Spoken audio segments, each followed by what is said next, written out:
da ƙorafe-ƙorafe da dama waɗanda sai dai mu ce kawai ƙalu inna lillahi wa inna ilaihi raji'un. Me ya zafi haka comrade? Ai mu a matsayin waɗanda muke jagorantar ɗalibai da dama wanda muka hangi matsaloli suna tunkaro mu, kuma wanda mu mun san 'yan jihar Kano ne mu, 'yan asalin jihar Kano, amma me gwamnatin jihar Kano ta yi biris da mu kamar bata ma san da mu ba, kamar mu ba 'yan jiha bane ba, kamar an ware mu a gefe ne. Waɗanne irin matsaloli kuke fuskanta? Gaskiya muna fuskantar matsaloli kamar lack of accommodation gurin kwanan ɗalibai da our association development, kamar irin instructional material na office da kuma transportational material, irin kayayyakin zirga-zirga. Saboda akwai lokacin da ba zan manta ba, ina kwance a ɗaki, wallahi karfe 2:30 na dare aka kira ni cewar ɗalibanmu fa 'yan Kano ga su nan sun taho makaranta sun yi asdan, wanda rashin wannan motocin transportation din ya haifar mana da matsala sosai da damuwa, ganin ya za a yi a je a ɗebo su da sauransu a kai su asibiti da tabbatar cewa an ba su kulawa. Wallahi wannan ya mun samu matsala ta nan bangaren da dama, wanda inda a ce muna da transportation wannan zai rage mana raɗaɗi da sauransu. Sannan kamar registration, kaga registration ma duk wani ɗan jigawa idan zai biya registration, for example idan zaka biya 50,000, so idan kai Kano state indigen ne fa sai ka biya 100,000 saboda za a ma times 2 din shi ne. To wanda idan gwamnatin Kano bata shiga ba ta tallafa mana ta wasu ɓangaruruwan tana rage mana raɗaɗin, to ta yaya za mu samu encouraging din a ci gaba da jagorancin mu. Amma ga ma'aikatar tallafa ɗalibai nan, wato scholarship board, da take bada tallafin karatu, shin ku ba ku a neman waɗannan tallafi kuna samu? Ba ma nema bane ba. Abinda nake so ka fahimta a nan, yanzu misali mu muna Jigawa State College of Education, ka sani cewa admission number, ma'ana registration number ka ta Jigawa State ce, kaga ba zai yiwu ka zo ka cike Kano State Scholarship ba. In dai kai ɗan jihar Kano ne, duk inda kake karatu zaka zo a buɗe cewa za a tallafa ɗalibai, to kuma gaskiya ka zo ka nema. ba sa zuwa, kuma mun bibiya saboda da dama akwai former leaders din waɗanda suka gabata, mun bibiye su akan ya za a yi mu samu irin wani income wanda za mu rage raɗaɗi kamar ɓangaren scholarship da kai magana.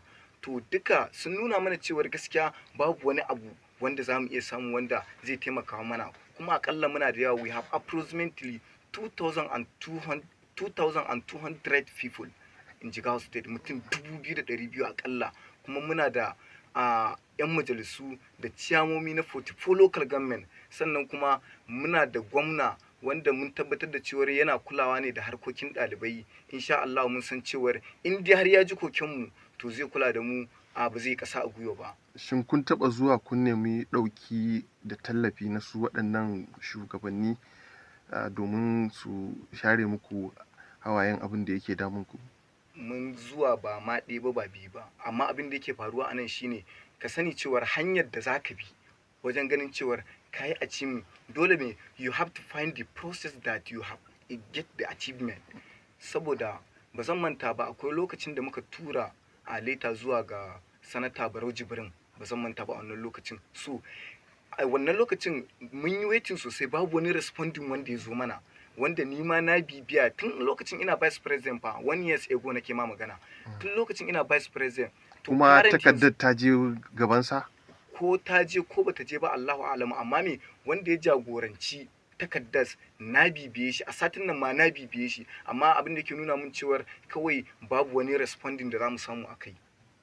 Ka yi maganar sauran ƙananan hukumomi 44, shin su a ɓangaren ƙananan hukumomi, ko musamman akwai shugabannin ƙananan hukumomi, shin kun yi ƙoƙarin bi ta hannunta domin sauran shugabannin ƙananan hukumomi su shigo? Mun yi ƙoƙari sosai, amma abin da nake so in ce anan shine misali mu muna Jigawa State, kafin ka ce ka haɗa setilin wanda zaka fita struggling ne kai da sauran escorts, ma'ana da secretary da women affairs da financial secretary da senate president da kai a karan kanka, to kasancewar wannan fitar da zaka yi dole ana buƙatar kuɗi, wanda zaka ɗaunin waɗanda za ku fita da su, maybe za ku wuni. Ai ƙungiya tana samun kuɗin shiga ta wajen ri'iwa 'yan ƙungiya rajista da suke shiga. Ba ma samun wani kuɗin shiga, ba ma samun wani kuɗin shiga. Dalili shine yanzu misali akalla idan muna so mu gabatar da wani program ko entertainment wanda za mu wayarwa da kan ɗalibanmu ma'ana 'yan asalin jihar Kano a Jigawa muna so mu wayar musu da kai, to duk irin wani abu wanda ya shafi welfareism wanda za mu yi a nan gurin taro da sauransu a ƙungiya ne muke ɗauka. Wani lokacin ma idan ƙungiyar babu kuɗi wallahi ni a aljihuna nake ɗauka in je in sa ƙungiya a yi wannan abun. Saboda to ita ƙungiya ina take samun kuɗi tun daga shi kayi maganar wani lokaci a cikin kuɗin ƙungiya kuke ɗauka, hakan yana nufin ƙungiya tana da samun wasu kuɗaɗe daga wasu wurare kenan. A'a, ƙungiya ba ta samun kuɗi da wuri. Ai abin kamar yadda kai magana, su kamar za a siyo da fam idan new members ya zo yanzu za a siyan masa da fam naira 300 ba only